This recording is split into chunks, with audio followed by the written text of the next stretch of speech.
4 letters, one word. Was Shane McMahon shucking and jiving? He was shucking and jiving, let's be real. How well did that pan out? Pretty well. He ended up with the world title. The WWE didn't go to Logan Paul. We booing Vince? That is a heel take. Daniel Bryan. Yes. 1, 2, 3. So you just made the point for me. I like to appreciate you. Looks like I'm in the hot seat, BT. Hey yo, what's going on? My name is BT. I'm a pro wrestling purist and a pro wrestling realist, and I'm here to debate these 10 pro wrestling superfans. He's a hater. He's a hater. I can't hear it. I can't hear it. My first claim is the WWE needs Logan Paul more than Logan Paul needs the WWE.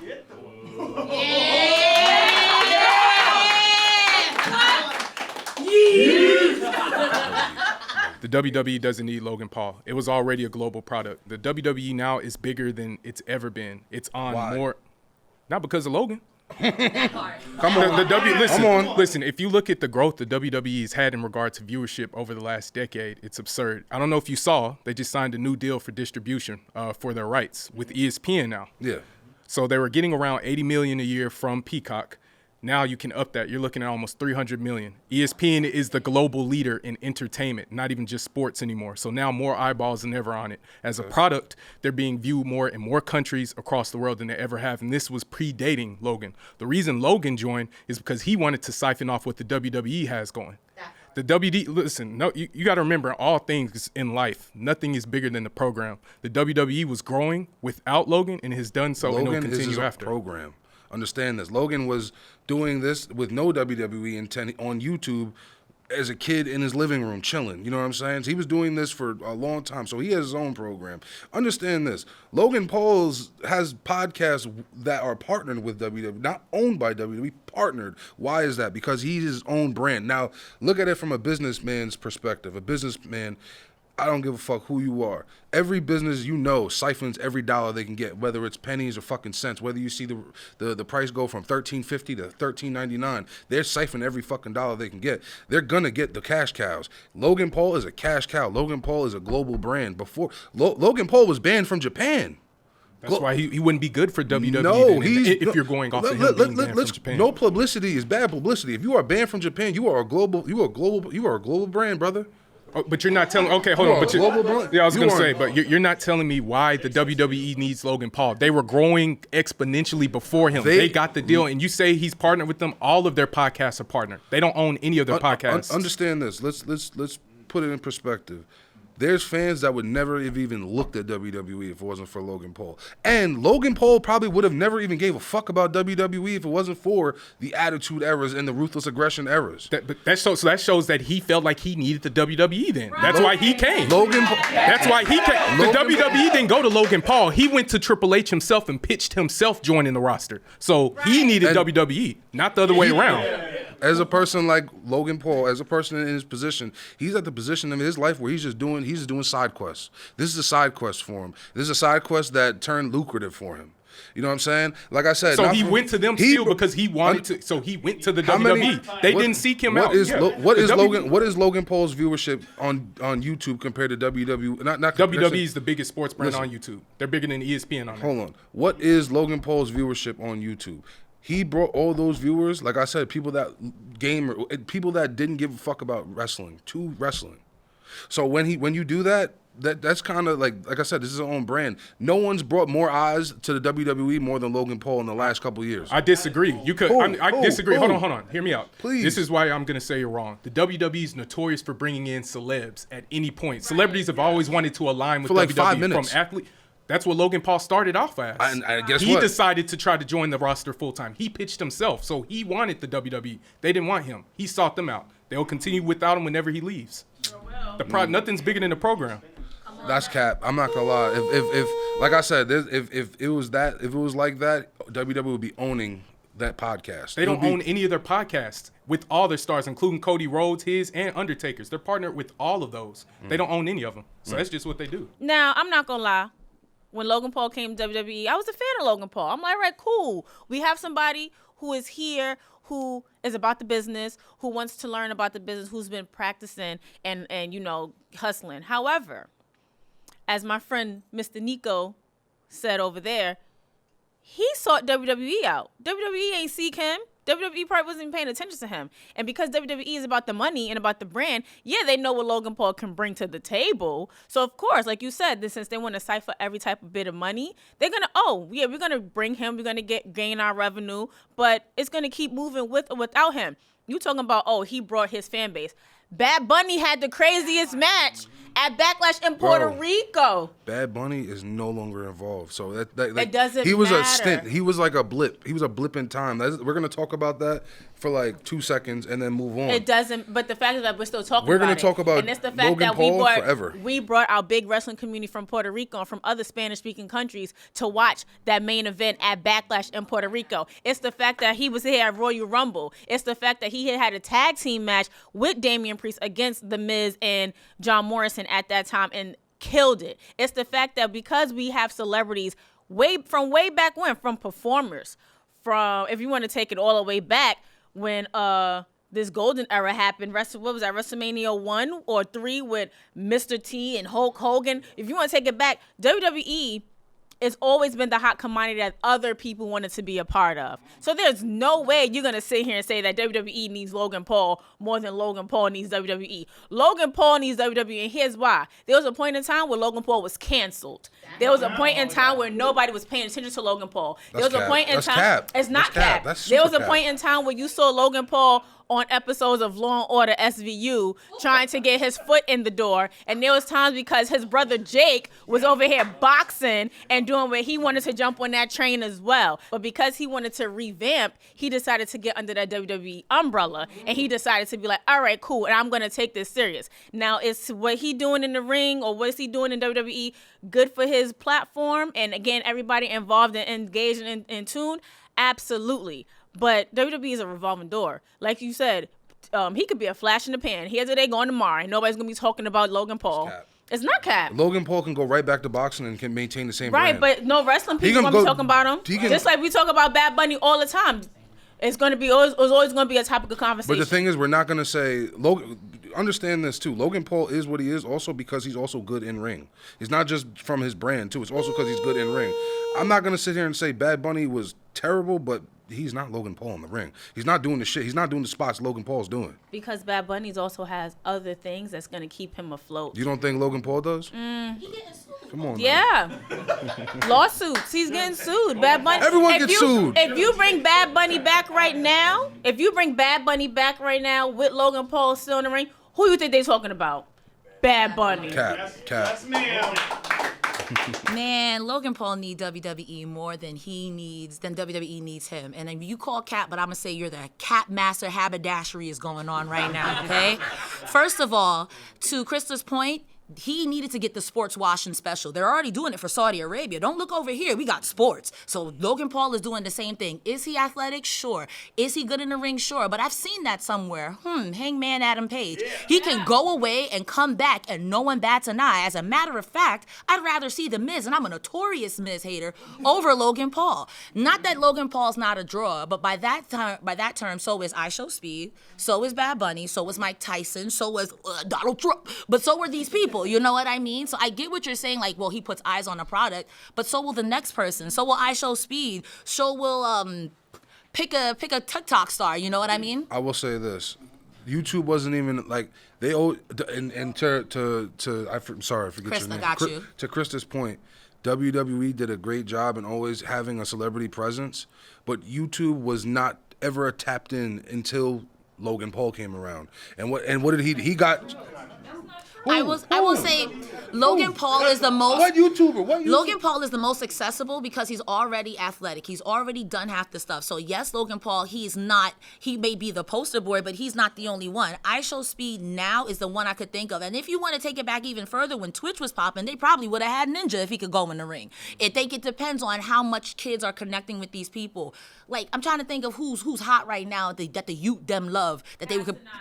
Kai Cenat. If Kai Cenat went in there and even did a 1-2 blue skidoo, you could say the same thing for them because Kai Cenat's the most popular person in the world right now. But he'll come, he'll go. Logan Paul, once he's done here or gets banged up for real, will come and go, and no one will miss him. I don't agree. Like I said, What's your favorite Logan Paul match? Probably the ladder, the one of the ladder matches. I think it was the Money in the Bank one when he had that Who was crazy in- spot with Listen, if you're throwing yourself off to get a pop, are you really a wrestler or are you there shucking and jiving? I mean, was Shane McMahon shucking and jiving when he? But his dad owns the company. He was shucking and jiving. Let's be real. Shane O'Mac, stop it. His dad owns the company. And I'm not saying Shane O'Mac is in my top 5. He's sweaty. He's sweaty, though. Listen, I'm not gonna lie. If throwing yourself to make a pop is shucking and jiving, I might shuck and jive. Come on now. That we can agree on. Hello, my baby. Hello, my darling. So my second claim is that WWE picks the stars. The fan never chooses who gets over. I both agree and disagree for a few reasons. What's happening with Karrion Kross right now is a prime example of they need to listen to their audience of who they want the stars to be. Guys like CM Punk, right? Ooh. People cheered his name to the point where it was undeniable. You couldn't ignore it. They had to make him a star. So yes, there are calls that management and people at the top, they see the money coming in for their guys that they picked. Mm-hmm. But if they're going to take the time to ignore the people that are making money organically, that are getting over on their own, you're just losing money. Like, that's a bad business call, in my opinion. I feel like this happens on the regular, though. I feel like, I mean, how many outrageous releases have we seen? Mm-hmm. I mean, not for nothing. They gave R-Truth his moment and really buried him. There was no, like, oh, yeah, they give you a little crumbs. They may give you a crumb, but they're not going to, unless they want you, unless you're one of Paul's guys or one of the guys in the back's guys, it's not happening. It never happens. The fans, listen, how much outrage have we seen online? I see a lot of outrage, you know what I'm saying? And they don't care. They just pick who they want to pick. I think they care when it's good for their wallets, right? And that's, at the end of the day, that's what they care about. So for us to say that they don't care about the fans, they're trying to make the best products so that we buy more. The people that are getting themselves over, that are outselling everyone else in merch, they're typically getting those pushes. They're getting the top spot. Jey Uso, on his own, they gave him that belt because he made himself. He got over with one word with the audience. That's actually the only example of that. And how well did that pan out? Pretty well. He ended up with the world title. How well did that championship reign pan out? It doesn't matter the length of the my reign. goodness. He's still a top guy. He's outselling everyone. They gave him his crumb. They gave him his little crumb. Yeah. All right, whatever. You're really not one of our guys, though. Back to our guy, Gunther. Boom. And now what? You know what I mean? Now we got our guy, Seth. Oh, yeah. We knew that. We knew that was coming. You know what I'm saying? Predictable. It's the same 4 fucking guys every fucking year, it's the same 4 fucking guys every year. God forbid we see, like I said, bro, R-Truth up before. God forbid we see a fucking R-Truth. God forbid we see, bro. When's the last time we had a black champion? When's the last time? You know what I'm saying? Yeah, not the hater spitting. Like shit, man. That's all I'm saying, bro. They pick who they want, bro, and they ain't picking the right ones. Oh yeah, I got you for 3 minutes. 3 minutes of playtime. You're going nowhere. Machoverse, good to meet you.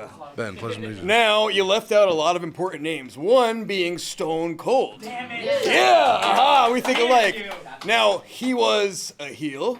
Bret Hart was also a heel, but they started finding the cool heel. The fans got behind Stone Cold, and that was it. You got to look at the state of America in that time, because this was more of an American-based production.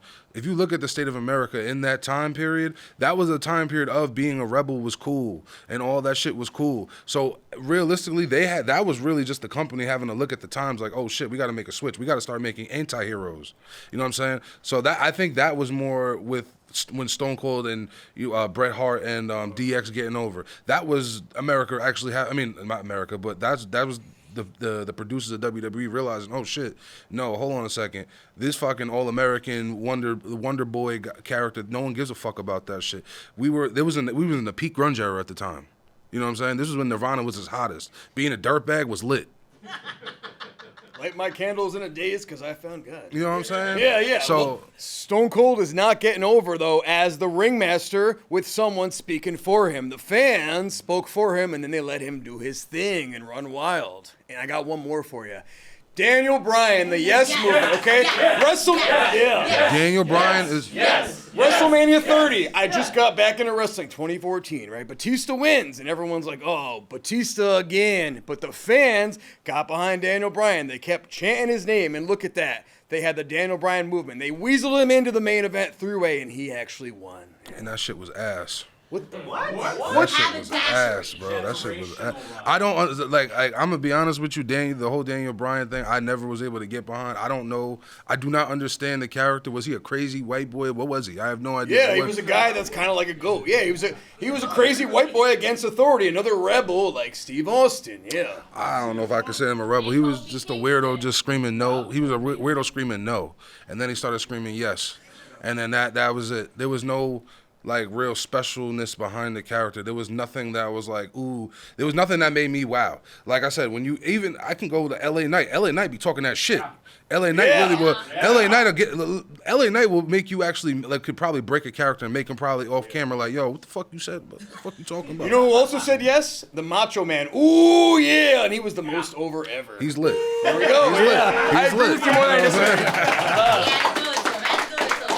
disagree. Playing off what Macho just said, I think the biggest thing that's being missed about the Stone Cold was Stone Cold wasn't picked. Most of the guys that you were going to name in the history of WWE were not picked, but guys that were picked. Do you remember when Drew McIntyre was originally picked by Vince McMahon to be his next guy? What happened? Kicked him out of the company. Roman Reigns was hand-selected to be the next guy for the Anoa'i family, and every single fan rejected him. Finally gets off TV, and they do it his way, and the fans go, that's what we always wanted. But talking about Stone Cold Steve Austin, he won that King of the Ring. What did he do after he won that King of the Ring? Talk that shit. Dude, that Austin 316 promo. Did you even know he wasn't even supposed to win that King of the Ring? It was all an accidental situation. The fans go, I really like that guy.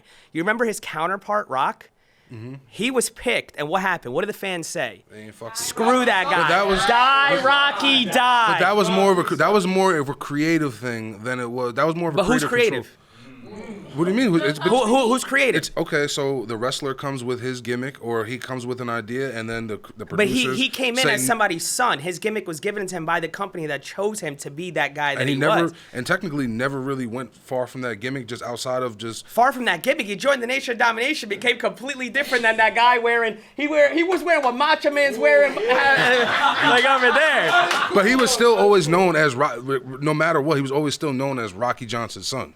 He was always known as Rocky Johnson's son. Until what?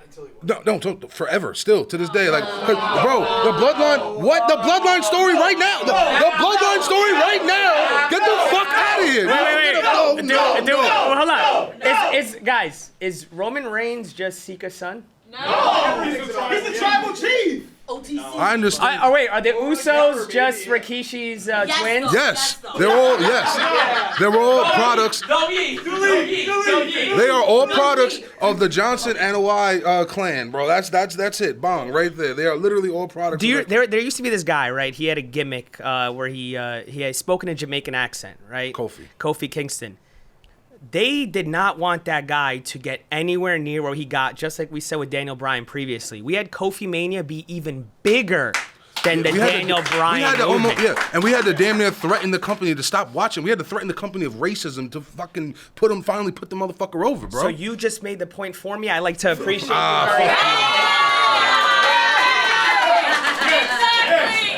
My next claim is fans pop louder for the entrances and the catchphrases than the actual in-ring work.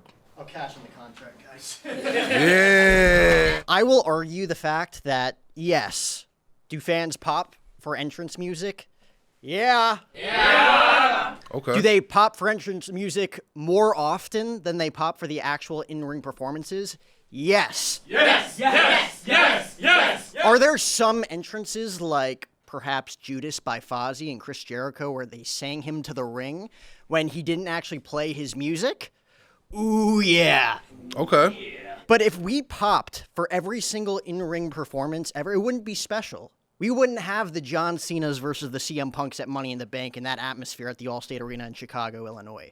We wouldn't have, arguably, the entire card at All In Dallas, Texas a few weeks ago at Globe Life Field. Okay. I would argue the fact that even New Japan Pro Wrestling and the way they are disciplined and just clap for even the most basic submission holds, that's what makes it special.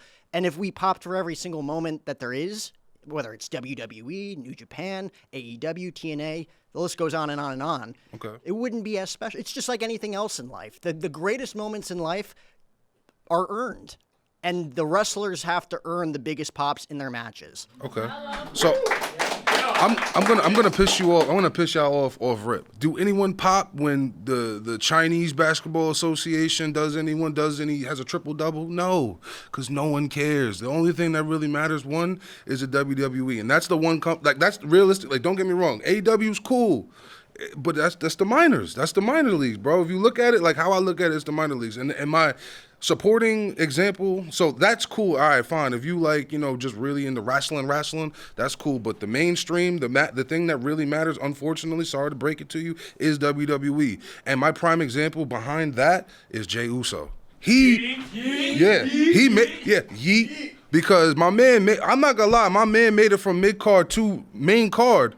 From his entrance, it ain't from the in-ring work, and this is no disrespect. I'm a fan of what you do as a whole, but when we break it down and really start, breaking it down and looking at the small little hairs, hey, bro, your in-ring work, all you're really known for is super kicks and splashes. What else? If everything else has to do with the entrance and the swag, nothing else. That's why it's called sports entertainment, my friend. Some people, there are the Bryan Danielsons, there are the AJ Styles of the world that give us 5-star classics night in and night out. That is a heel take. That is a heel take. Trash. Then there are the Jey Usos that are there to entertain us. Yeet. 4 letters. One word. Yeet. I will say that fans are the pick of the litter. Nick Aldis over here said before that people will cheer for your in-ring and your out-of-ring or your promos. It's sports entertainment. So to say that people don't pop for in-ring, for every Bret Hart, there's going to be a Stone Cold. 5 moves of doom, and that's okay too. But I pop for Zack Sabre Jr., and not everyone is going to. Because rest holds, you can't chant a rest hold, but you can say his name and he appears. You remember, yeet. You remember those things, and those are hand in hand because like you said, to your own point, if Jey Uso is only going to be remembered for his super kicks, but you remember him. I don't remember. Listen, he's known for 3 moves. Listen, at the end of the day, let's bring it to one of the real GOATs, Shawn Michaels. He's known for putting on that story in the ring, and that's the thing. Wrestling is more than just pro wrestling. Is more than just, like I said, being a one-trick pony. You have to be a star. You have to fill every facet of it. Listen, The Rock wasn't the greatest in ring, but he somehow, with his not great in-ring abilities, knew how to put on a performance with psychology and everything else. So with that being said, people get excited about the shiny thing, and that's all it really is. People care about the shiny thing. I think honestly that, not to say that the fan base is becoming brainless, but they're kind of just getting caught up in the hype more than the actual work. I will say to that sounds like a very WWE-centric product because there are problem, rather. I said that before. That's all that matters. That's not the case because AEW is putting up numbers. So is TNA. And whether you like TNA or not, they refuse to die, and they're still here. So are places like MLW, CMMLL, New Japan. People are having their horizons broadened. If we're going back to WWE, if those are the people that matter, then why do we still talk about Bret Hart, Perry Saturn, Dean Malenko? These were people who were putting on classics, putting on wrestles. But people say that's boring, but then you want to bring it up for in-ring psychology. I feel like you can't have it both ways, and when you do, it's not WWE. I won't disagree that the fans will pop for entrances and catchphrases, but that's kind of half of what makes wrestling wrestling. You go because you're invested in the characters you can connect to, right? You're going because while the hype is there, that's the setup for the in-ring, right?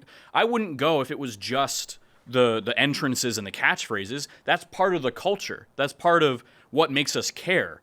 I care way more about the quality of an in-ring match than if a guy can say one word really well and the entire audience will cheer it. You know? So when it comes to the audience cheers louder for those things, it's because they're excited to see what they do in the ring. And then if they can warrant that response from the in-ring work, then we got some superstars. We got some megastars. My thing is, if we bring it back to the ruthless aggression era, you had mid-carders like Eddie Guerrero, mid-carders like Rey Mysterio, mid-carders like John Cena at the time that had all three facets of it. You had a young man as like Randy Orton coming in, 23 years old, had the whole package off rip. You know what I'm saying? So it's like I said once more, is to type, go back to my original point. You had mid-carders with that. We got main eventers that are one-trick ponies at the moment. You know what I'm saying? So, I'm looking at what I'm looking at. I'm always gonna say that the one era is better than the other because there's one-trick ponies that's the top of the chain right now. You know what I mean? There's only few wrestlers with all three facets. You know what I'm saying? Like far and few in between. They're all mid and they're all top guys by all means, but it's very, very far and few in between. It has evolved because people want a good show. Right? Mm-hmm. The Athletics, if you want to go to AEW for the Athletics, they're stacking the cards with 14 matches, right? WWE is now focused on entertainment. It's in the name. Mm-hmm. People want to be entertained. They're not exactly wrestling purists, which there are plenty of wrestling purists that are also WWE fans. Mm-hmm. But it has become more about the energy surrounding the crowd and the people that make the wrestling happen than the wrestling itself. Cashing in my money in the bank. Ladies and gentlemen, John Cena is cashing in his money in the bank contract. The time is now. Stand by for number 18. 1, 2, 3. This is awesome. This is awesome. This is awesome. My next claim is wrestling was better when it was messy. The Attitude Era was its peak. Oh, I'm ready to chop this one. I'm going to agree with you. Attitude Era was one of the best eras out It's an there. automatic dub. However, times change. Right now, we are in a time where the women are literally making their point and standing their ground. So right now, the women are at its peak is what people tune in for. That I agree with. We have the Bianca Belairs. We have the Rhea Ripleys. We have people coming from New Japan and Mexico. We got Stephanie Vaquer. We have Julia. We have all these women in NXT. We have these people shining on TNA and in AEW. You got Mercedes Moné with the most titles right now from every promotion there is. That being said, yes, Attitude Era, it was amazing. I'm an Attitude Era's kid, hands down. But we right now in a new evolution to where we here to see the women. And the women are going to sit here shine. And this is why wrestling's at its peak right now. Because these women are doing what they got to do. Well, way to ruin one of my arguments. Period. I actually agree with you completely. All jokes aside, like my girl watches me, like watch the women. And like I feel in the back of my head she thinks it might be some funny shit. But I'm like, nah, yo, like, ain't a motherfucker on the roster can do what Io Sky does in that ring. Okay. You know what I'm saying? Like, Okay. so I'm here with you. Like, but back to the Attitude Era, because I understand you're saying it's different times and things are changing. I understand that, but at the same time, entertainment's always been entertainment. Right. What's funny has always been funny. Step Brothers was funny in 2006, and it's still funny in 2025. You know what I'm saying? So it's right. like, and it kind of goes into another, kind of thing I had to say. Triple H can never be the Booker Vince did because Vince was ruthless. Vince knew you had beef with someone in real life, and he's gonna put y'all on camera, and that's gonna invoke real emotion. That's gonna invoke real reactions. Like, yo, listen, when Edge and Matt Hardy was beefing, I don't give a fuck what no one says. Nothing on TV was better than that, and that's not even attitude. But that nothing. But that also was not Attitude Era. 1, 2. All right, fine. Motherfuckers' caskets was getting dragged out at the funeral. Motherfucker, like, Right. what? You're right. That was Attitude Era. Crazy. And again, we had brought it down to the entertainment value of it. Granted, the women were not. They were more the centerfolds. They were the bathroom breaks of the Attitude Era. But of course, I grew up on Rock, Stone Cold, Triple H. Everybody was doing things, blackface, everything that would not have been. I loved it. Everything that would not have been appreciated or even allowed today. But again, if you want to talk about and the Attitude Era being WWE's peak in wrestling, then you're gonna have to broaden your horizons, because like I said earlier, and I would die on this hill, if not for that women's evolution, if not for that women's pay-per-view, if not for what the women are doing now, we wouldn't have that. So right now, we're at its peak. She spun me, y'all. She's spinning me. She's spinning me. She's spinning me. Absolutely disagree, because as she was saying, times change and, things have to evolve and stuff. And I feel like wrestling is supposed to be a universal thing that all walks of life can, enjoy, no matter where you're from. And I feel like the Attitude Era, again, this is, very prevalent on the time period. If someone sits down today and watches the Attitude Era, I feel like a lot of it can't be enjoyed from a universal standpoint. This is a really hot take, but I think the wrestlers of today can go far better in ring than a lot of the Attitude Era guys. If you sit down and watch a Raw from 1998, 1999, the in ring was absolutely trash. It was just, it's trash. It's just brawling, especially the mid card. It was just trash, and even the main event guys, Stone Cold, The Rock. I know they're awesome, they're great. The brawls. They're awesome, they're great, but a lot of those main event matches were just no disqualifications, brawling, not great in-ring stuff. We have guys today like Seth Rollins, CM Punk, Cody Rhodes. They all hold they can't hold a candle to Stone Cold and The Rock, all right? So, in terms of charisma, but I think the in-ring is a very important aspect in today's wrestling, and the people who watch wrestling today, and all those guys I just mentioned, are way better in-ring than The Rock, than Stone Cold, than Triple H, than The Undertaker. And I love The Undertaker, but in-ring, especially during the Attitude Era, talking about the Attitude Era, The Undertaker, Stone Cold, Rock, Triple H, those guys could not hold the candle to the guys today in the ring, because it was just all they overly relied on blood, they over relied on weapons, and they over relied on brawling into the crowds to make their matches good, and that's not what good wrestling is, in my opinion. Well, all right, so I'm just gonna say this because I know this is gonna piss y'all off. Say it. Nobody that's 160 pounds stomping makes me nervous at all. I'm just gonna say that when we talk about the Seth Rollins stomp, that no one. If you're 160 pounds, he 160 pounds to me. Hey, you know what I'm saying? But listen, it's different. It's different. Though. Yeah. He had the hose weighing him down. It's different. You know and even actually, to your earlier point about the Ruthless Aggression Era with John Cena, Rey Mysterio, those mid-carders, they had all three fights in ring. The Attitude Era lacked in ring. So if you want to talk about what makes a star, a lot of the Attitude Era guys couldn't go in the ring. So why are you holding a different pedestal to them than compared to the Ruthless Aggression guys you mentioned? Ruthless Aggression really had the trifecta. Yeah. Attitude was better entertainment. So what you were saying is, it's for everyone. It's for every emotion. What is entertainment? Entertainment invokes emotion. You know what I'm saying? Right. So everyone feels. So whatever you put out, if you're pissing someone off, you're making someone happy, whether it's you're pissing off the liberal or you're making the racist happy for that 1 second, because the good guy always wins at the end. If you're making them happy for 1 second, you're pissing them off for another second, you're doing your fucking job.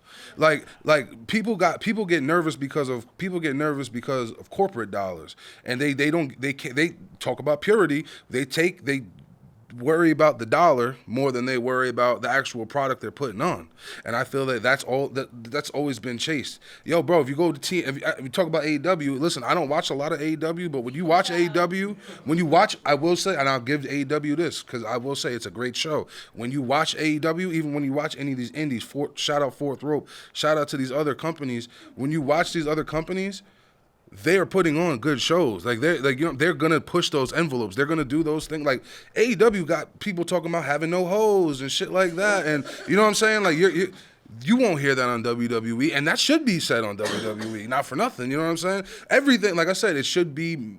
I get it. People are sensitive and everything like that. But grow the fuck up. Realize this is fucking entertainment. This is not real life. Especially now in 2025, where the wall has been broken.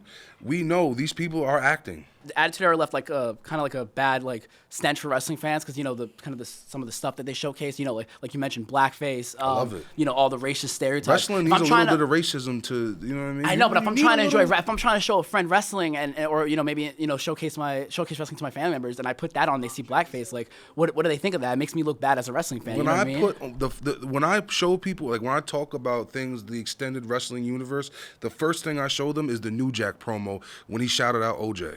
And I say, yeah, you understand? And 10 times out of 10, people, oh shit, yo, this was lit. Yo, I gotta go back and watch. So with that being said, like I said, you need a little bit of that. You need a little bit of that evil to invoke that emotion out of people. Come on, Cena. John Cena sucks.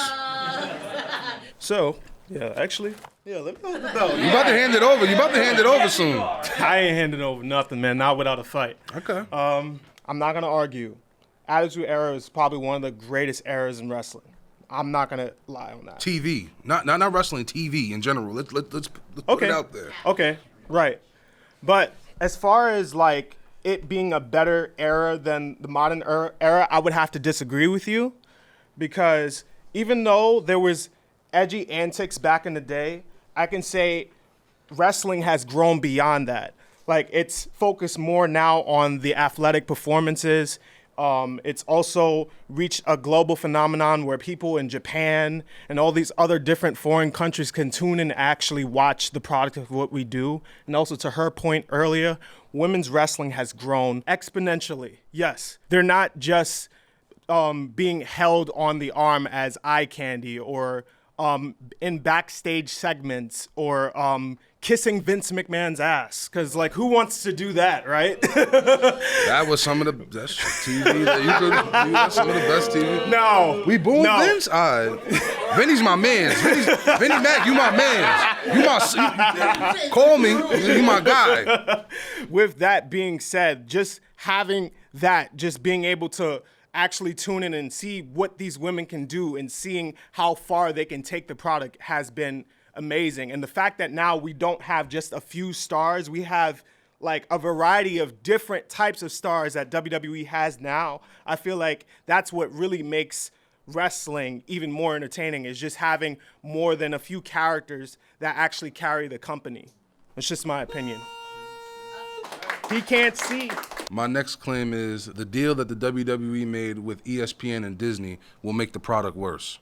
They had to bring in the big guns. They had to bring in the big guns.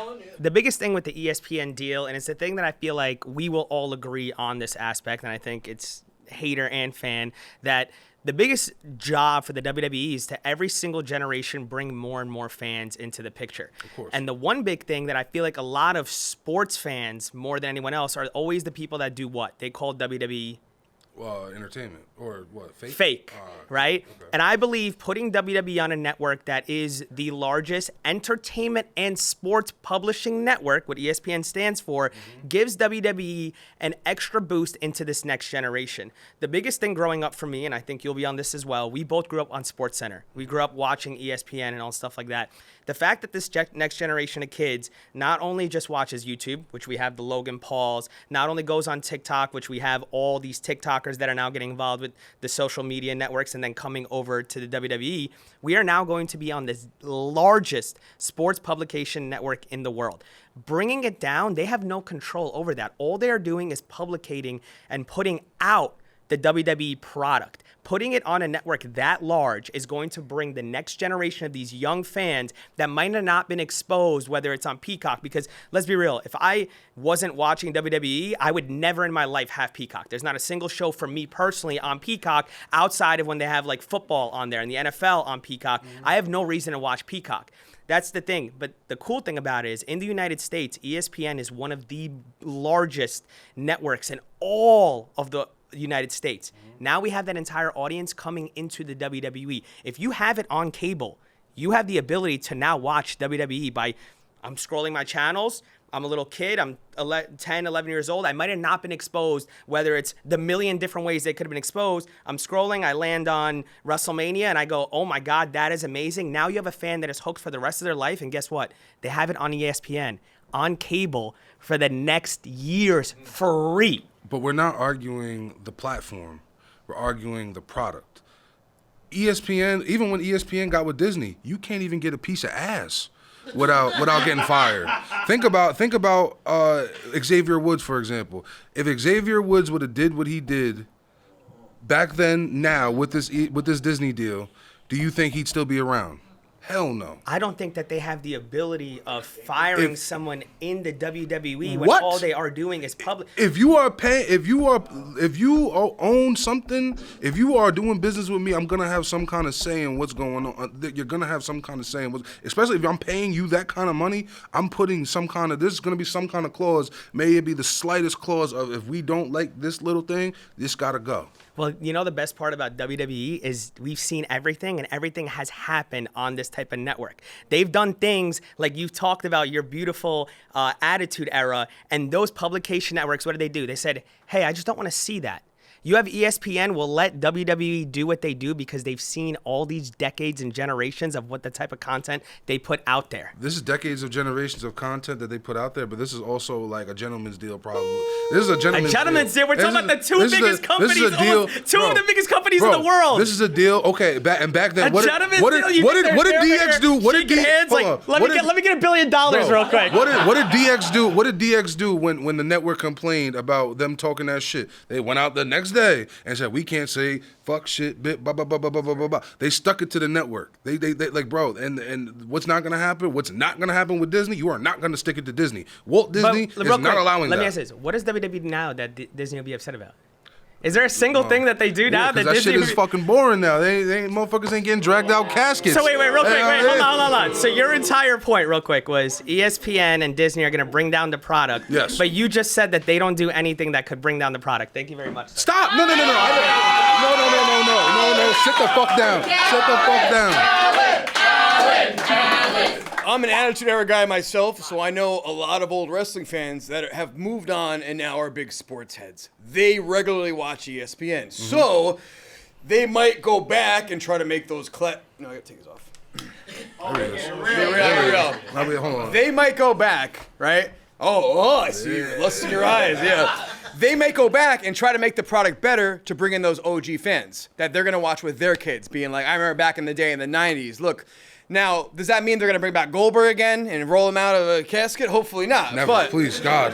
But Leave him. You got to get these old fans on board because they're the ones that moved on. I used to watch wrestling back in the day, right? And also, it's going to add legitimacy to the product. All those people that were using the F word, they're going to be like, oh, wow, well, if it's on ESPN, it must be worth watching. And they're going to be more in tune with what's going on as well. And also, my last point, Fanatics Fest, right? You see Tom Brady, Peyton Manning running out there, doing their entrances, tackling each other, right? You had wrestling with, ESPN and Fanatics, all that stuff that just went on. It was a huge hit. That brought a lot of eyes on the product. I could probably even see Tom Brady getting involved in storylines and all that stuff. You never know if they're local. Like, look at Tyrese Halliburton, right? He was in there too. I mean, I think, like I said, for distribution, for business purposes, it's amazing for business purposes. But like I said, you're not going to be allowed to do, the superstar is going to have to conduct themselves on a microscope, first and foremost, in the streets. Two, I think that once more, you're not going to be able to push boundaries like you would. Like I said, you can't even. The ESPN employee, prime example, Shannon Sharp got a little piece of ass on camera, you know what I mean, whatever, and they got him up out of there, literally. 4 words, right? All right. Clash at Cinderella's Castle. Boom. Open it up for Disney World, baby. Okay? I'm there, yeah. And now I'm NXT in Florida, and now I'm going to the Bash at Epcot, yeah. My next claim is it is too expensive to be a WWE fan. I agree with that. I can't argue that. My rebuttal to that is in what capacity, right? Because you could be paying $6 a month with Peacock right now, and you get a whole catalog. You can watch from the Attitude Era to last week, right? Just SmackDown though. You don't got Raw no more. Yeah. Well, that's with the Netflix deal, but you can watch Raw from a year ago. I understand that, but I want to watch Raw from last week, or I want to watch Raw from 2 weeks. Even if they did it every two, like how they used to do it, it was like what, a 2-week delay or something like that. Even if they did it like that, bro, if you look at it right now. To be a fan, to be an actual fan and be able to tune into most of the product, it's between $500 to $1,000 to a year. A year, yes, it is. If you add all the subscriptions up, you add the ESPN Plus subscription, the year, and especially if you do yearlies, all yearly subscriptions it equals out every. And then you add in if you want to go to a PLE. If you actually did the math when they announced the ESPN deal. It's actually like $93. $93. So yeah. That's that, and then what about the Peacock, Peacock Plus? Yeah, so it would be $93 a month if you buy every single product that you can watch Everything, WWE and on. mind you, this is that is with ads or without ads. It depends. Because that price changes. So now, if you, like I said, if you don't want ads, if you want that premium experience, you're going to be spending at least $500 to almost $1,000 a year. Especially now, if you want to be a fan, especially if you want to go to an actual live event, bro. Going to a live event is crazy now. Couldn't we apply this argument to all content, all media? Is it too expensive to watch television? I don't think so. Bro, think about it. This is one brand. And we got to go to 5 different channels just to get one brand, one product. That's a lot. That's a lot. And honestly, bro, like, not for nothing, I think that will bring back the network. That's all I'm gonna say. It was $10 a month. It had everything. It was lit. Bring back the network. That was literally the best thing that they had, and it was literally probably, I can honestly say WWE's made strides in the last 10 years. That was probably their worst business move in the history almost of WWE, bro. I hated it. Business was great. Fan service. Thank you. Fan service. Yeah. For as far as fan service, it was damn near the worst thing they ever did. Because, like I said, bro, who the hell wants to spend their money here, there, and everywhere? Just I wanted to spend my bread one place. Even honestly, even if they made it transparent, say, hey, $500 for the year, and we got this one channel, boom. That might make more sense. But the fact that I got to put my card information into here, there, everywhere, fuck that shit. That's bullshit. No, you can't be going up for this. Your T-shirt's $50. Your claim, I think it is true, but I think it's levels to it. And I say this. The WWE right now has the biggest out of, you can check any pro sports team or any pro league. The WWE has the biggest social media presence out of any of them. Most followers, most viewers, most subscribers on YouTube. Back in the day, I know you remember when we were kids, we weren't affording the PLEs. So we were waiting, you know what I'm saying, either going on WWE.com to read what happened, or you were waiting till Monday Night Raw or school the next day to hear what happened, right? Well, I was going to say, but what happens now is the WWE puts out highlights same day of every match that happens in the PLE. And if there is a show that day, they put out every highlight from every match, including promos that were cut. So now, if you don't have access to watch it or you don't want to spend that money, you can absolutely find all of the content either on WWE's YouTube or on their social media channels. So you can absolutely still be a fan without. But that's YouTube. I want to watch the show. If you're really fan, you're gonna find a way to make it happen, right? Like through YouTube if you can't afford it. I mean, there's ways to make it happen, but we ain't. Yeah, I'm with you.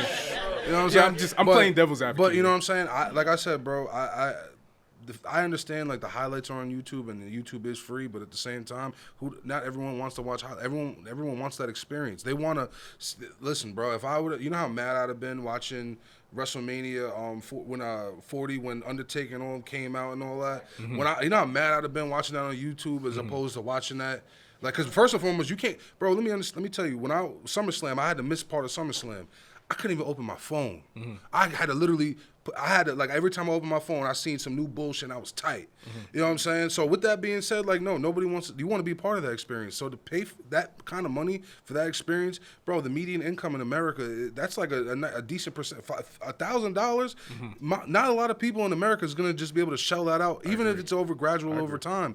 That's crazy to ask, bro. I agree, but I think that is true for all sports because NFL, you have to watch that across numerous networks. It's not only one place. If you want to watch NBA now, it's across Amazon, across NBC, all these other networks you don't have. That's true for all sports. So in this case, being a fan in general isn't affordable. So we can't just equate that only to WWE. But you're getting way more on just a regular cable subscription with the NFL or NBA than you will with WWE. At this point, with WWE, you lucky to you just get SmackDown and NXT.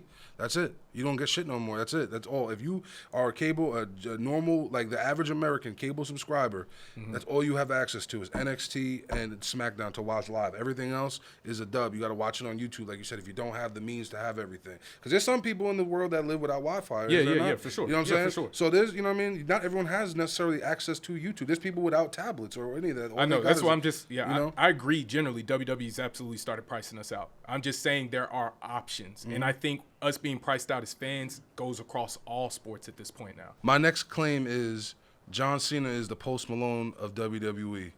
He'll do anything to get over. Ooh. And how would you feel that Post Malone does that? Post Malone, his first song was hip hop. and now he got commercial success and ran to country. Right. You know what I'm saying? So John switching Cena, up genre. John Cena started out as Doctor of Thugonomics. He was all black culture. He was lit. He was wearing chains. He was wearing spinners, all that shit. John Cena, for a lack of better words, was my nigga. You know what I'm saying? So with that, yeah. So then what happens? They capture Osama bin Laden or something. I don't even know what the fuck happened. Osama bin Laden? They capture Saddam. I'm sorry. I don't know what the fuck happened. But one day I wake up, turn my TV on, I see this motherfucker saluting. Okay. And I said, bro, what the fuck? Hold on a second. Wait a second. And that's why I say he's the Post Malone because Post Malone, he gets on with hip hop. He does mad songs with mad rappers, all this shit. He's lit, bro. People's like, yo, who's this? Do you feel like Post Malone is disingenuous in either one of those venues? Do you think that he's disingenuous in being a hip hop artist, or do you think he's disingenuous in being country? Or do you think those are both real for him? I think that, unfortunately, I believe that artists, a lot of people in general, they'll just attack what works, and once things are working, once there's a flow. People can't be layered. People can't have multiple things that they like. Listen, I do know Post background. He did do folk at a time, but once more, folk obviously didn't get you on. You made a lane switch, made it work, and then what happens once you got it? You switched again. You went right back to what you wanted to do. So for Post Malone, right, I think we could both agree that when he came out with his music, especially like White Iverson and all that stuff, he was making genuine music. Or do you disagree? I don't know. I don't know the man personally, but so you're making an argument on a thing that you don't I don't really know the man. I don't know the man personally. So you speaking. You speaking. All right. From So a my place. question is: Have you met John Cena? Have you met John Cena? Had a conversation with him personally, or had Do I any need to conversation meet John with any wrestler or Post Malone? That's what I'm saying. To fundamentally understand that what they were doing was genuine. To argue the genuineness of anyone, you have to actually sit down and have a conversation with them. So any of us sitting there, we're just shooting the shit, talking out of our ass. Realistically, right now, I'm sitting here talking out of our ass. You didn't have the conversation with anyone about but what the argument that you're making is that these two people essentially switched up when you don't know if they're disingenuous or genuine. If you're doing something out of a genuine love, whether it gets you over or not, right? We're using wrestling terms over. Post Malone got over doing White Iverson, then he's out there doing country music. If it gets you over, that doesn't necessarily mean that like you're doing it because it's getting you over. You could have a genuine love for it. Post Malone was playing guitar, listening to Nirvana, loving country music, and making White Iverson all at the same time. John Cena, when John Cena came out as the prototype, he was doing none of that stuff. Where did that come birthed out of? Stephanie McMahon saw him on the back of a bus, freestyle rapping. He didn't bring that to the table. She was like, I need you to do this. And now, if he progressed through that and became All-American John Cena, putting people through tables, being so ripped, does that make it that did he go on? What, dude, he's so ripped. You're going to argue with me? Are we going to argue that John Cena's not ripped? He's brolic. Because you're going to lose that, BT. You're going to lose that every time. The admiration, crazy. Yeah. Listen. How am I not going to admire the GOAT, the greatest of all time? That's debatable. Debatable. It's debatable. Well, all right, Macho, I'm sorry. But I think it doesn't necessarily mean if you get on doing something that you're only doing it to get on, right? I don't agree, man. Like I said. Did Undertaker not evolve? Undertaker evolved, but Undertaker also. Did Chris Jericho not evolve? Undertaker evolved, but Undertaker maintained the core of him. He was still the dead man. The American Badass was still an Undertaker. And they called him the dead man. And they called him American Badass, but they still called him the dead man. So John Cena has never returned to any sort of resemblance of the true grit man that he was when he was rapping out there. He doesn't still talk shit when he's making promos. Talking shit and rapping is different. The argument is made in the context of like him getting on, doing something is in bad faith. He's only doing it to get on. I would say of all the wrestlers that we got out there, right, John Cena is not doing stuff. I mean, first of all, the man's over. He could do whatever he wants. He came out there to John Cena in Black Writing and was talking shit for the last like 5 months, and he was still over. He wasn't doing that to get on. He was trying to put himself under. He didn't even come back as the bad guy we wanted. We didn't come back in a singlet. He didn't come back with that music we all heard about. What was it called? Remember My Name, that he talked about for years in interviews. That's what we wanted, and he didn't do it. He tried to get himself under, and he was still getting cheered as he went out. Listen, I'm not going to say that John Cena is the end-all, be-all, but I think to say that he's doing stuff to just get over, John Cena got over because he works hard, hustle, loyalty, respect. You know what I'm saying? Where's my man back there? Once more hood terms. That's a whole hood term that he fucking turned and bastardized. Oh, whatever, man, whatever, bro. Just listen. Stop using black culture to get over. That's it. I'm not arguing with BT on that point. That's the argument. I'm not making that argument. To say that John Cena changes faces to get over is absolute bullshit. And the reason why I say that is because wrestling fans invest in characters for a certain period of time, but sometimes in that time, especially when a character goes stale, they have to reach inside. They have to reach into their soul, things that they know that they are and love to do. They have to do that to reinvent themselves to continue to go on. John Cena, at that time, when he was doing Thugonomics, that was a part of who he was at that time. A part of who he was? That's fucking cap, bro. No, A part of it's who he facts. was? Bro, at that time, he was making music. He had the My Time Is Now, which went platinum, by the way. Why are you looking at me? No, I was just saying.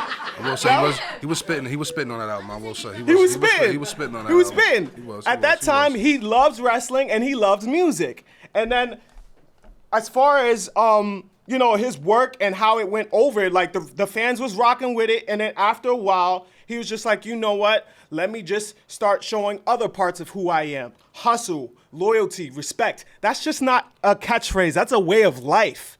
And the reason why I say that is because every single day that he shows up into the wrestling business, he gave his all. He gave everything. And you can clearly see that. I met the man personally. And that's how he is in real life. It's not a gimmick. And the reason why that went over is because a lot of people feel and resonate with that message. All right, so I'm going to bring it to my real life at least. I don't know about y'all's. But I went to high school with a lot of white boys that was into the culture, and they loved rap, and it was Wu-Tang, and it was all that shit. Yo, they could rap you fucking anything, RZA word for word. Yo, we graduate high school, and I see them like 2-3 years later after college, and these motherfuckers is white, button-up shirt, the short shorts, motherfucking flip-flop, thong sandals on, talking about some more than a feeling. So it's like, bro, like I said, bro, I woke up one day to a rapping. Hey, listen, I'm not saying it's not a banger, but when you code switch, you code switch. Yo, listen, at the end of the day, when I woke up, when I went to bed one day, you was rapping, and then when I woke up the next day, the motherfucker was out here like this. Yeah. What the fuck is that? But who's to say that that's not a part of who he is? Every person has layers to who they are. Okay, now, like I said, one person can't just be all rap. When you went to school, like I said, brought it back to real life. When you went to school with that person that was all about that shit, may have even been a white boy to say the N-word on the low. You know what I'm saying? All that shit. Yeah. You know what I'm saying? And then you see the motherfucker like 3-4 years later, and he's button up collar. Hiya, guys. Hey, bud. You looking at him crazy, right or wrong? So why not really. Stop. So you're going to say that was him the whole time? Because you're going to say, bro, what? You switched up. That's just a part of who he is. That's a part of growth. Exactly. Is that growth? That's a part of life. Is that growth or is that appropriation? That's a part of life. People mature, people change. That doesn't mean that it makes him any less. But is that growth or is that just appropriating to get yourself over it? No, that's growth. That's growth. Bro, that's growth. It reintroduces him as this new character. It lets people see this new part of his personality, and it gives people a chance to latch on to this new part of who he is. Hey, fans, I'm white too. That's what John Cena He's always been white. What do you mean? Can you not see his complexion? He was a top 5 black rapper. Take those glasses off, buddy. Just because you couldn't see him doesn't mean he's not there. I see what you're saying. John Cena's a bad example. Gimmick changing in wrestling is something that happens. Big Show, I'll give you. He's heel one day, face the other day. Big Show flip-flop more than whatever. John Cena was going to do in wrestling whatever you got to do to get over. Bro, Matt Cardona. But that is the point, though. To say that John Cena is disingenuous, no one's genuine. Do you really think Matt Cardona's the complete Matt Cardona? When I said they were acting before, y'all all got mad at me. But that's what wrestling. Don't say y'all. Undertaker here. Don't say y'all. I heard egad when I said, Not when I said motherfuckers is acting. I heard the point you're trying to make is when Post Malone did it. And I think the biggest issue is that it came off as disingenuous. And when it comes to hip hop, you have to be in. You got to be 10 toes down. You can't one day talk about I'm down for my homies, and the next moment, no one's gonna be for that. When you mix hip hop and wrestling, it's this. But John Cena was hip hop. Yes. No, he was. That's haberdashery right there. Stop. Mr. Thugonomics. What's your favorite 100%. John Cena song? What you call it? Move so quick. Let me see you in slow mo. Get your throat cut while you step in the dojo. No, knock it off. Knock it off. That's haberdashery. John Cena wasn't hip hop. John Cena was going to do whatever he needed to do to get over, and that's just unfortunately the way that it is. It's wrestling. I'm not mad at Naomi for saying proceed with caution, and she's not doing the glow no more. It's character progression. People change. That is a whole, like I said, that is not a code switch. There's the difference. Like I said, when you John mix Cena hip-hop, wasn't hip hop. When you mix. How is he not hip hop? Just because you wear jorts and wear a You put a chain- whole motherfucking album out, a whole Okay, rap album. I could put an album out, but does that make me hip hop? Yes. No, come on. Not You are hip-hop. part. Yes. No. Once you participate in the culture, you insert yourself into the culture. Would you then say by that same thing? Would you then say someone like Iggy Azalea is hip hop over Yes. Lauryn Hill? Yeah, it's not over. You don't put no. It's either you are hip hop or either you are not. That's it. I don't think John Cena should count as hip hop in that example because Post Malone was in it. John Cena released the album as part of a gimmick for WWE. You can't switch up if you were never genuine to begin with. I'm gonna tell you right now, John Cena brought the hood to wrestling. That is haberdashery of the highest order. I'm not talking about, once more, we're talking about fans. We're not talking about prior fans. I'm talking about a motherfucker who flips on Channel 9 and be like, oh, yo, this motherfucker out here really spitting bars. You go to school the next day, yo, who was that dude out there spitting bars? Bro, that never watched, that didn't care about wrestling, none of that shit. John Cena put hood people that didn't give a shit about wrestling onto wrestling. John Cena was the only one rapping at the time, and there were way more better representations of hood people than John Cena. Prime Time? Not too much on JTG and not too much on Shaq R.I.P. Not too much, not to too the much. bro. But even then, I wouldn't even call that hip hop because you had them being caricatures of black people. Yo, yo, yo. That's all. Like I said, the only honorable. It's fucked up to say, but the only honorable black person in that like hip hop or thug or urban role was John Cena, which is fucked up because he's not fucking black. I don't think you could still be hip hop and not be black, but to say that John Cena was hip hop because he did I rhyme and I rip and I rip and I rhyme is a stretch for me. It's not I rhyme and I rip and I rip and I rhyme. My son was spitting double, triple entendres. No, he wasn't. Go back to the bars, girl. Let's break the bars down. We can go after this. We can break if I got cooked, yeah, we can break the bars down. I got cooked, but John Cena never been hip hop because you can rhyme. Come on, dog. Macho Man had a rap album. My last claim is LeBron James ruined pro wrestling. I'm gonna need you to clarify for everybody here. When we look at how LeBron James has affected the sports world in general, sports entertainment, whatever, there's no longer like opposition. It's no longer like I look at my opponent and I hate you.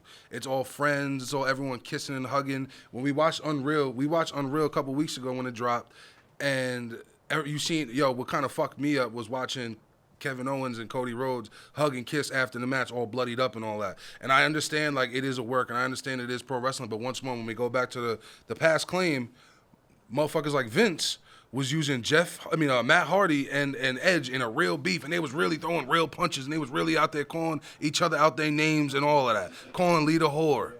Listen, I love Lita, by the way, but every time I see you, I think of that chant. So what about LeBron?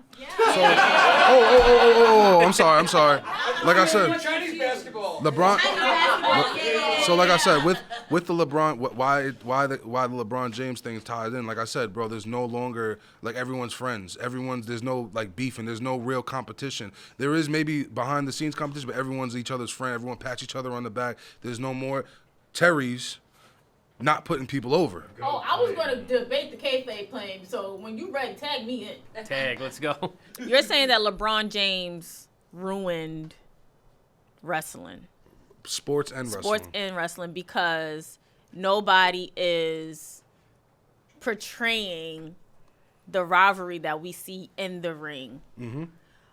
My thing, when you say LeBron James, I think about the little boy that had that flip phone, that camera phone taking the picture of Stone Cold Steve Austin back in 2003. I remember that. Okay.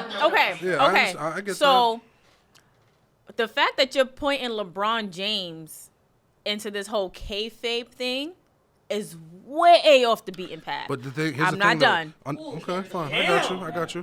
Thank you. Kayfabe broke during that curtain call. Kayfabe broke then, 1996. Kevin Nash and Scott Hall was literally leaving, and Triple H and Shawn Michaels, they all got in that ring. They all hugged because they was going to. Their friends was going to WCW. Yeah. That's when kayfabe broke. Now what Vince did was, we all know the story. Triple H got the worst of it because you couldn't put Shawn over, whatever. But what Vince did was he made sure that nobody would sit here and talk about kayfabe up until a certain point. Like we knew kayfabe was about to start breaking when you had the divas who was wrestling on TV going to these photo shoots and being all happy, lovey-dovey with each other. When you had these men on TV beating each other to a bloody pulp, and then you see them going out and hanging out on tour buses, and you see them hanging out in clubs and all this other stuff. So to say that LeBron James is the reason, or he ruined sports entertainment because the kayfabe thing is so off the beaten path. Kayfabe, we've seen kayfabe break a lot of time, even in the ring, and sometimes they had to pull it back. What about the McMahon-Helmsley era? What about that? We forget about that. Test was dating Stephanie at the time, at a point in time, right? No. Yes. No. Test was never with. No. That's cap. That's not cap. That's cap. That's not cap. Test was with Stephanie McMahon. No. Test was not, God rest his soul, Yeah. was never with Stephanie McMahon in real life. Test had his own relationship, and Stephanie was saying, if you go back, Stephanie has said it plenty of times, she was not allowed to date the wrestlers. The whole issue with Test and the whole storyline, it worked because, the whole Triple H thing. Triple H was the first real wrestler that Stephanie was dating. And then that even stopped. That we know of. Thank God about this. That's why I'm looking at you like. The reason why I'm saying that because of the rumors with Stephanie and Macho Man. Chill out. But what I'm saying is, no, they didn't date. Your thing is that because we don't like to say wrestling is fake. So when we see on TV, we want to believe that is real and what's happening in real life. There were times where heels with each other and baby faces with each other. We never seen them cross. There were times when we thought that the Brothers of Destruction was real life brothers in real life. Right. Listen, there was a time we thought Edge and Lita fucked on camera. I'm just gonna say. I understand that, and that's the entertainment part of it. That is that's definitely the entertainment part. It's supposed to draw you and it's supposed to make you believe that. But if you're staying in that, then you're the problem. But was it playing off of real life messiness? That's what I'm saying, and that's really what my point was. Now it's all just everyone's friends and kumbaya. And but everybody's gonna be friends. What about Shawn Michaels and Bret Hart? When you bring up that Shawn Michaels, but that was real beef. That was real beef for sure. Just like Charlotte and Becky was real beef. Just like Charlotte and Tiffany recently. That was the dopest thing. And I know that Tiffany was wrong in I guess business eyes, but that was the dopest thing that happened in the E. I was like, ooh. But it showed off as tacky and classes, and it showed off that she couldn't. That shit was popping. It showed that shit she was could. lit. It showed that she could not. She broke under pressure. That's what it showed.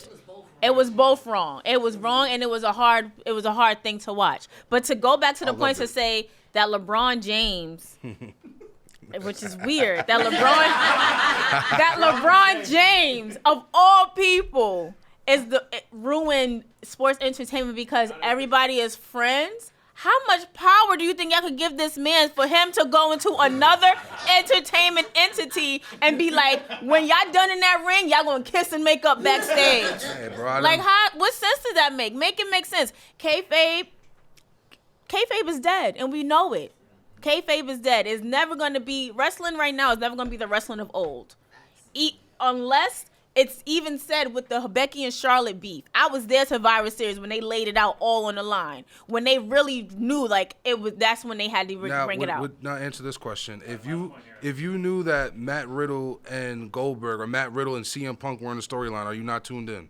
Because you know the history behind it, right? Of course. Because they got real life beef, right? Listen, that's what I'm saying. Art imitates life. That's art imitates life. Art ain't imitating life right now. But outside of the Tiffy and Charlotte situation, art has not been really imitating life too much outside of just Instagram. You're right, but you're still tuned in every week, right, to watch? Okay, point taken. Point made. Because I'm a purist. The point you're trying to make about, kayfabe being dead and you're not going to tune in, because these people don't really hate each other. Obviously, I feel like the value of wrestling nowadays isn't in the fact that they're trying to keep, everything under shade and stuff like that. The value in wrestling today, in part of it making it a big entertainment global, billion-dollar company is that, people know it's scripted, and you can do so much more with, when it's scripted content. You can make, the show more appealing. And even with real life beef such as Matt and, you keep referencing Matt Hardy and Edge, or Tiffany Stratton and Charlotte. It doesn't even matter if the beef is real because they need to be able to get along to work each other in the ring and not hurt each other for real. Matt Hardy and Edge did not get along in real. They did not. Fuck with each You're other in right, real but they life. still have And to they get work. along to work each other in the ring, right? And that's still cage match. That's a part of being a professional. Exactly. That's a part of, like, there could be, I could not like you across the way, and we're gonna still debate. Okay, You know what I'm saying? but like you still get that in today's wrestling, maybe to a lesser sense, but it still exists. For example, Rollins and CM Punk. You know, I know it's 2 years into the rivalry, but when Punk first came back, that was a hot rivalry, and now it creates these stories for years on end. We all know they don't really hate each other. They made up, but like. It's part of the entertainment. And even if they did hate each other, like I said, they have to be able to work together. Exactly. So what's the I personally think, like I said, I think it's better when you have a real product, when there is some real kind of animosity, even if it's behind closed doors, you just trying to get over the top spot of him. You know what I mean? Because at the end of the day, we're all reaching for number one. Mm-hmm. So even if that little bit of friction was created, bro, but the fact that it's all fabricated friction, it's kind of you can tell from someone, from someone who's been watching the product for a long time, you could tell, you could see when. Right, but to that point, it may start off as real, but like it's gonna become fabricated at one point to keep the story going. Do you know what I mean? Yeah, With but any real thing.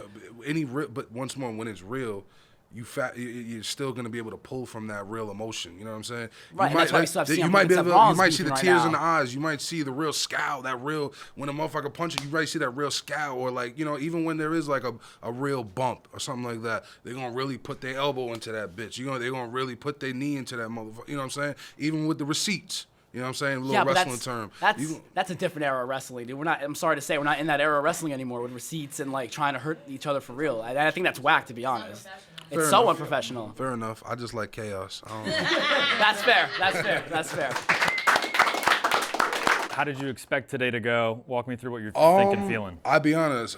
So I will say that I thought that they weren't gonna like come on as strong as they did. Like I did think I was gonna cook a lot more, but Oh wow!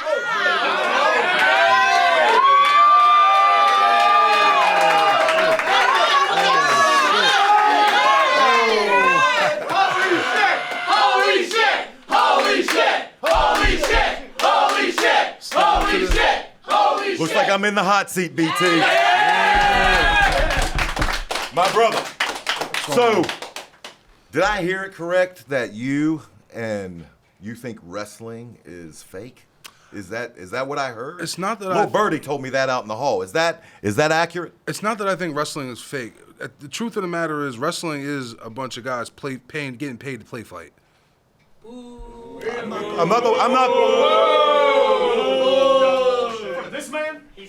I'm not going to offer any pushback on that. Myself, Randy Orton, Mark Jindrak, we used to ride up and down the highway. We would say to each other, we would laugh and say, we're grown men that baby oil ourselves up, wear our underwear, and put fake fights on for a living.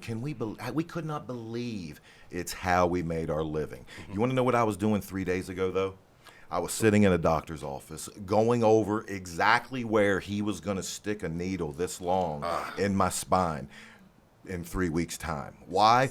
Because I naturally lean to the right all the time. I've got 3 disc herniations that eventually I'm going to have surgery to get repaired. I'm just trying to hold it off. I'm an old man now. I'm 48. I'm trying to push it into my 50s. And I think the short career I had relative to some of the guys. I heard you mention the Hardys. I heard you mention these guys they're still out there bumping. Oh, yeah. I can't imagine. I know what my body feels like. My girl calls me Quasimodo when I wake up in the morning because literally takes me 20 minutes to unclench myself and stand up straight.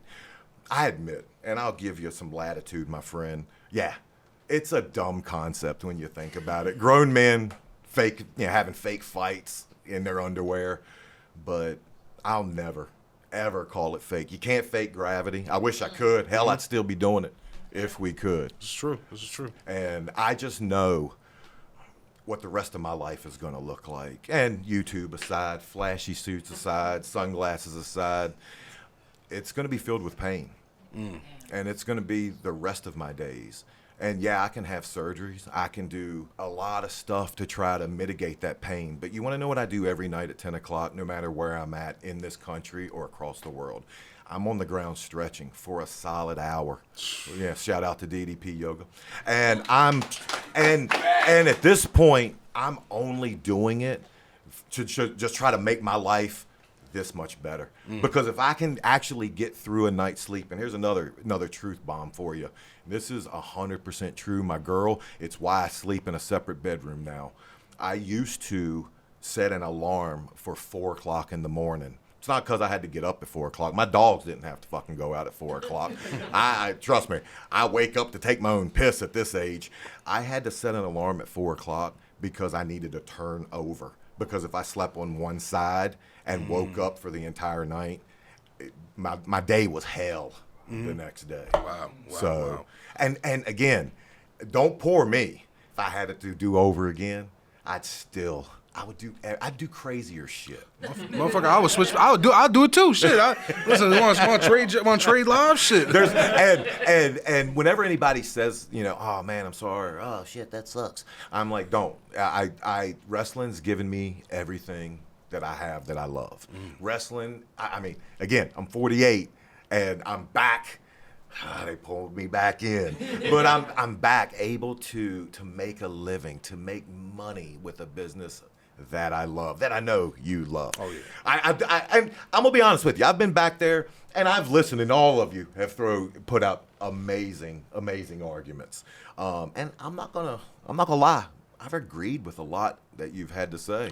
Bang bang. Yeah, I have. Well, just hey, I gotta be honest. I appreciate that. I appreciate that, man. I do have one thing though. We live in the information age now. We live in where it's almost as important what's going on behind the scenes as what's going on in front of the camera. Hell, we're all here because of that. Yeah. I make a living now because of that. So I'm not gonna poo-poo that. I love it. Yeah. But it's just a different world we live in, and it's not going back. Yeah, you agree with that? I don't know if I could say it won't go back. I mean, I guess just because. So wait a minute. So people are going to all of a sudden stop demanding information? Not about stop demanding information. I think that like I said, there's however many guys in the back. You get two people that don't like each other, and you give them. It might be a good storyline. Yeah. That actually really don't like each other in real life. Let's just say I'm a producer, and I see you and you don't like each other, and I know you and you are both decent drawers or big drawers or whatever kind of drawers you may be, but putting y'all two together and cutting promos against each other and back and forth, all that back and forth will make good TV. Absolutely. Back in the territory days, they had the sign that hung in the back. You remember what the sign said? No. Personal issues draw money. Oh, so there you go. They wanted to use anything they could, anything that could, just for a second make the fans say, "Holy shit, that's real." Exactly. I know what they're doing is predetermined, but those two motherfuckers hate each other for 1 second, and that's the goal. That's the goal for every wrestlers. Every night when we go out, we have two goals. And those goals are pop the boys in the back, have the boys in the back come back and say it. Good shit, man. Yeah. And two, make the fans think for 1 second. Now wait a minute. I know this is fake, but that bump hurt. Or man, he laid that punch in for 1 second. That's every wrestler's goal when they go out there. We're not going back. If anything, it's just going to continue to get worse. And there's a little bit of a traditionalist in me too. Let me ask you, do you know I got a YouTube channel now? Yeah, of course. Come on. I got to plug it. As a traditionalist, would you have me not doing what I do? Because I respect people that say I give out too much information. My pushback to that is I don't give out anything that with a damn good Google search you're not going to find on your own if you're not lazy. Agreed. But if you had it your way, would you have guys like me, guys like Stevie Richards, guys like Cafe de Rene, would you have us not giving the information that we give out? I consume your me personally. Thank you, I bro. consume Thank your. No, I'm gonna tell you. Why, I'm gonna tell you why though. I consume your content to know the backstory. Gotcha. The story of the story. You know what I'm saying? Yeah. 'Cause like I said, to know this guy was a dick. This guy was this. This guy was that. This guy sucks. This guy actually sucks in ring. You know what I'm saying? Yeah. This is why someone like yourself is good content. You know what I'm saying? Because you're giving the story behind the story. Right. But once more, when the story behind the story don't really got a story, that shit's kind of you know what I mean. At this point now, like you just got the kayfabe story to live off of, and that's it. Really it. Yeah. You know what I'm saying? Like I'd want to go back when I brought up Tiffany Stratton and Charlotte Flair. I woke my girl up out of sleep. Out of a dead sleep. She was knocked the fuck out. Your girl allowed that? My girl don't even like Yo. You live in a different household than I do, bro. My girl don't even like wrestling. Mine hates it too. She doesn't give a shit about wrestling Mine at hates all. it. I woke her up, just say, yo, look how fucking real this is. This is that shit right there. Yeah. Yo, this is what the fuck But we see, need. they got you. You want to know who my favorite wrestler going in today's business is? Who? And it's going to shock you. I would love to know. MJF. MJF. MJF. You want to know why? Yeah. You want to know why? Why? Because he makes people say, is he really that much of a dick? Never breaks. He never breaks. He goes back to those territory days. He goes back to those days when heels and faces wouldn't be seen together, wouldn't be in the same dressing room. The son of a bitch orders room service at Chris Van Vliet's on his interview. It's so good. And I think he could be the one guy. He would have to do it in WWE, in my opinion. But I don't think they are going to allow him. It's That's, just, it kind of circles back into that, that original argument. But what he's doing is, to me, revolutionary. Absolutely. Yeah. Yeah. Absolutely. He's dropping people's belts on the ground at big event. And here's what's crazy, and I hope he's a nice guy. He's actually a really damn nice guy, but he plays the role to perfection. Yeah. And he goes out and he makes you think for a second, is he that much of a fucking dick for real? Because he's good at what he does. Listen, I think I think you have to honestly kind of play that. You have to play that kayfabe role out. If you're not going to commit to it in real life, yeah. Because at that point, like I said, it's going to go back to that argument of kayfabe is dead and that shit is just there's no story behind the story. It is. Well, it's dead. Yes, you're right. But I'm talking about the story behind the story. You know what I'm saying? Yeah. There's no story behind the story if you're not really playing into that role, or you're not going to convince anyone if you're being all humble and nice and your character's a dick. No, I agree with that though. Yeah. I do agree with that. I remember when I had my thing with Taker going, and he did something on my neck, and I went up to him, because it looked a pretty damn good-looking bump, and I asked him, Taker, do you want me? Because I was going to go to the damn CVS and get a fucking neck brace. and he told me, he was like, nah, dude, you're good. And I mean, that's the Godfather. I was talking to him yesterday. Oh, wow. And I knew my YouTube career, I wasn't going too far once his YouTube career started. Oh, yeah. Once he was telling stories, once it was Mark Calloway and not just The Undertaker, to me that was the damn death nail in kayfabe. I'm not gonna lie, I miss being a little kid and actually thinking these guys hate each other. I miss that. Even like Bray Wyatt, R.I.P. to he's one of the GOATs, bro. And he had such a short career. Agree. Even someone like Bray Wyatt, where you couldn't tell if he was supernatural, you couldn't tell if he was crazy. Yeah. He blurred lines. You know what I'm saying? We did have one of the points. And how good was it? It was amazing. Yeah. Because once more, he was actually committing to this role and blurring lines of we didn't know if he was, like I said, obviously we know the supernatural shit. You can't go outrageous like you did in the 80s. Bray Wyatt did a great job of kind of blurring that line, and I don't think that we see things like that anymore. You know what I'm saying? It's either you're a good wrestler or a bad wrestler. But that's why when you do see it, when you do see the MJFs, you appreciate it so much more. Because and I'm not going to say which organization, but I was scrolling through. I'm the last guy on earth that still has cable television, evidently. And I was channel surfing, and wrestling came on. And my girl, she's not a fan. And she watched 30 seconds of it, and she went, it looks like they're dancing. And to me, that's what I hate. That's what just pisses me off about the business. It's because when you don't listen to the crowd and when you're not out in the ring being instinctual, reacting off of what the fans are giving you, and when you're just going through spots, it looks like a ballet. So a hot take, it might lay it on me, brother. Pro wrestling might be too athletic.